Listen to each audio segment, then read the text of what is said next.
Yo, what's going on, everybody? It should be OY Between the Game Sports. Back giving you another great video and topic, but y'all know the drill, man. Please hit that thumbs up button, subscribe, and hit that bell button for notifications.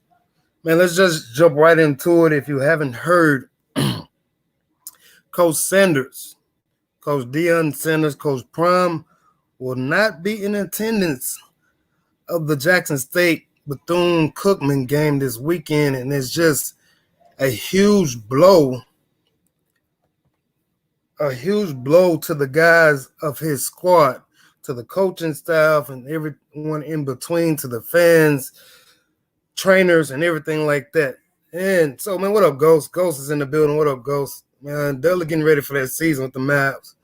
But, man, as I stated, I did a video about this earlier. It's just kind of crazy and came out of nowhere. But Coach Sanders has decided he will not be attending the game this weekend because he had foot surgery probably about a month ago, and his doctors are advising him not to be part of the game this weekend. We don't know the full reason, but he's decided to go ahead and follow up and listen to his doctors, which I can understand. As you get older, you got to take more precaution of your body and things of that nature. But my question to you guys is this now a trap game for the JSU Tigers against Bethune Cookman? Bethune Cookman, they're new to the SWAC, just like FAMU and somebody else, I believe. But Bethune Cookman is 0-6. They're 0-6 for the season. So is this a trap game for Jackson State? It is very, very hard to get up and get your mind right to play against a team who is 0-6, and you know that they're not up to par in competition. But this is always a kind of game where you can kind of fall by the wayside. You're overlooking them. You're getting ready for the next game because they haven't won a game. And then you get the news that your head coach is not going to be there. And anyone who's played sports, I said this in the video I did earlier today, go check it out. Anyone who's played sports understands that it's not the same when your head coach is there and when your head coach is not there. So I'm really, really interested to see what's going to happen with this team. The assistant coach is going to take over. I think his name is Coach Harrell. He's the running backs coach. And then you have T.C. Taylor, the offensive coordinator, who's been doing a tremendous job since he's been promoted into that role. But again, there's nothing like having your head coach either on the sidelines with you. I remember a game when I was playing in college. My coach, his mother or father had passed away, and we had a game, so he could not be there. And we were playing against a NAIA school, and we were playing terrible. They was getting with us and just all of those things. And we ended up getting a call from my head coach at halftime because alums were calling him saying players are playing terrible. What's going on? Can you get them right? And he called us in the office and he chewed our butts out. So I can see this happening with Jackson State. They coming out not playing well, not playing up to par. And Coach Sanders is probably at home going crazy. I can see him calling or FaceTime or whatever it may be, doing a video conference at halftime and digging into his guys' butt about playing well and playing up to his expectations and their expectations. I did a video earlier about him speaking about, being perfect in all three aspects of the game: offense and defense and special teams. So I can see that happen, man. Shout out to my boy Ronald Lewis is in the building. Athletes are creatures of habit. Definitely has an effect on you when you can't look to the leader of the team in certain situations. Absolutely. There's just a different feel from having the assistant coach running things to the head coach running things, man. And for those who are in here, man, please hit that thumbs up button, subscribe, and hit that bell button. If you're on Facebook, please like this show, heart it, all of those good things. All right, so back to it again. Coach Sanders will not be on the sideline this weekend. He's out. Coach Harrell will be the interim head coach, and those things put together. His name is Gary Harrell, actually. get his name correctly. Let me not misquote. And then you even have Coach Sanders here. Hopefully y'all can see this. He's saying that he needs all of Jackson State to be ready this weekend to show out and pack the stadium. So it's going down, man. And he still has expectations of his kids performing at a high rate. And Coach Harrell looks like he's very, very qualified at what he's doing. He has a 2-year stint on the Lane Kiffin at Florida Atlantic. So he has experience of being a collegiate coach. Now, being in charge is totally a different thing. It is what it is. And again, I said Coach T.C. Taylor has done a great job with the offense. Since he's taken over, the running game has gotten going. The passing game has been there, and you know the defense is going to perform well. And Coach Sanders was pleading with his guys during his press conference this past week, saying how can they be the number one defense?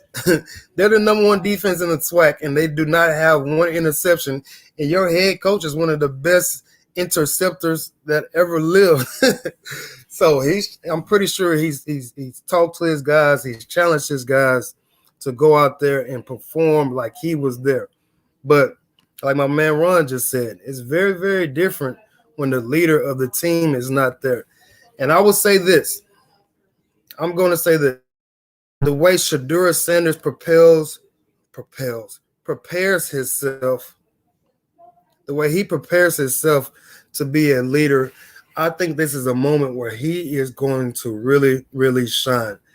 I said in the video I did earlier, Dad's in the building. What up, Dad? I said in the video I did earlier, I feel like he's going to go for about 280 yards and 4 touchdowns, maybe three passing TDs and 1 rushing TD. So I think the kids are going to rally behind Shedeur, and they're going to still be able to get it done. Now, some folks are calling a blowout. I mean, I did a poll on the community tab. People were saying 48-3, 38-0, and all of these things. But does that dynamic change now because of the head coach is not there? Maybe a little bit. And again, I say this. It's very hard to get up for a team who has not won a single game. Bethune Cookman has begun the doors blown off of them. I mean, just the doors blown off of them. They're 0-6. They're new to the SWAC. So this is not a good season for Bethune Cookman right now. But I will say this. This is the type of game, if you're a Bethune Cookman player or you're a Bethune Cookman coach, to go ahead and say, you know what, man, we got nothing else to lose. We're 0-6. We have nothing to lose. The coaches can use this as bulletin board, like, hey, basically saying, let's kick Jackson State while they're down. Let's kick Jackson State while they're down and give them an L, right? Jackson State has a 2-game lead on Florida A&M in the SWAC East, I believe. Correct me if I'm wrong. It's the SWAC East. All right, so Jackson State has a 2-game lead. This is the type of game that you can lose with this type of wrench thrown in the game plan and your head coach is out. So I'm like, if you're a JSU fan, you're kind of concerned. You're wondering what type of team you're going to get. And Coach Sanders has spoke this week about his team with the penalties. They got to cut that out. They got to be better on special teams. They got to be better at kicking, punting, and all of those things. But Jackson State, I will say this, they cannot come out very lassite, very complacent, and expect to turn it on like they normally do in the second half, especially in a game like this when your head coach is out. Jackson State all year long has been to the point where they play like crap in the first half, and then all of a sudden the third quarter comes, and then they turn it on the Jets. It's like, man, if you're a head coach, you want this all 4 quarters. Coach Sanders spoke about how he wants his team to win every quarter, not just the second half, not just the fourth quarter. You want to win every quarter. So 2 sides of the coin right now. what's going to happen? Are they going to come out too lax, or they going to come out with guns blazing, as they used to say back in the day? Again, appreciate those that are in here, man. Please subscribe, hit that like button for me, hit the bell button if you're on Facebook, man. Like this show, heart this show, and share this show. We're in here speaking about Coach Sanders. He has just been ruled out for this weekend's game. He will not be there on the sidelines with his guys because he's going to follow doctor's orders. If you would like to call in, please do so at the time, man. Share your thoughts. 936-337-1388. I'm going to leave that up there for a little bit. Again, I wonder what the defense is going to do, right? The defense, I know with Coach Sanders being his repertoire and his background is in defense, I know he has a lot of input on what goes on with the defensive scheme. So best thing about Jackson State is they play a lot of man-to-man, and then when they decide to blitz, they blitz very well. So I expect the defensive leaders like James Houston, who else am I missing? Shiloh Sanders and those guys to go ahead and step up and play big because they know what's at stake. If they finish out this season without a loss, they're automatically in the SWAC championship game, who can be what it's looking like against Prairie View A&M or Alcorn State. So that's on the other side, the SWAC West. Though that race is very close right now, Prairie View A&M has even though they're tied in wins in the conference right now, Prairie View A&M has the lead technically. So it could be a collision course with Texas A&M. I'm sorry, Prairie View A&M and Jackson State, but Jackson State cannot fumble this game. This game coming up this weekend against Bethune Cookman. Then offensively, I expect them to continue to try to implement their running game. We know what we're going to get out of their passing game with Shedeur Sanders and Keith Corbin. And Keith Corbin is actually making a great name for himself. He was lights out last game against Alabama State. He made big grabs early in the second half, which really got the game going. And then you always have Mr. God, what is the kid name? I can't think of his name right now. It'll come to me in a second. Very quick. He's a return specialist. He does a little bit of everything. He's unable to be guarded, in my opinion. He reminds me of Dante Hall, Wes Welker type of build. Oh, what is this kid's name? It's driving me nuts. And shout out to Rico Sullivan. And I was thinking the same. BC has been in every game that they lost. Oh, wow. I thought BC has been getting run off the tables. Like, let me go over here and look real quick. I thought they had been getting ran out the door every single time that they played. So let me check this out. So, and y'all got to correct me when I'm wrong on these things. Gotta correct me when I'm wrong on these things. So, okay, so no, they have been in games. So that's very, very interesting to see. Bethune Cookman, they lost to Alabama State 38-24. That's a 14-point loss. They lost to South Carolina State by 7, 35-42. Had a chance to beat Mississippi Valley. They ended up losing that game by 7, and then losing last week against Prairie View A&M. So again, there's a very, very, very telling trap game that's coming. Even though they're on 6, and Rico Sullivan has just informed me they have been in every game. So it's not like they don't have the chance to win. They just don't know, can't get over the hump of winning. They don't know how to close. I don't know. I haven't seen one of their games. So again, which Jackson State team is going to show up? Is it the Jackson State team that showed up and showed out against Alabama A&M when they put up 62? Or it's going to be the Jackson State team that played against ULM and they only put up 7 points, or they only put up 7 against FAMU, even though they won that game against FAMU? Or are they going to be the team that played last week against Alabama State, where they were really, really, really slow, but the defense kind of held them together, which they've been doing all year? and then come out in the second half and with guns blazing, as they would say back in the day.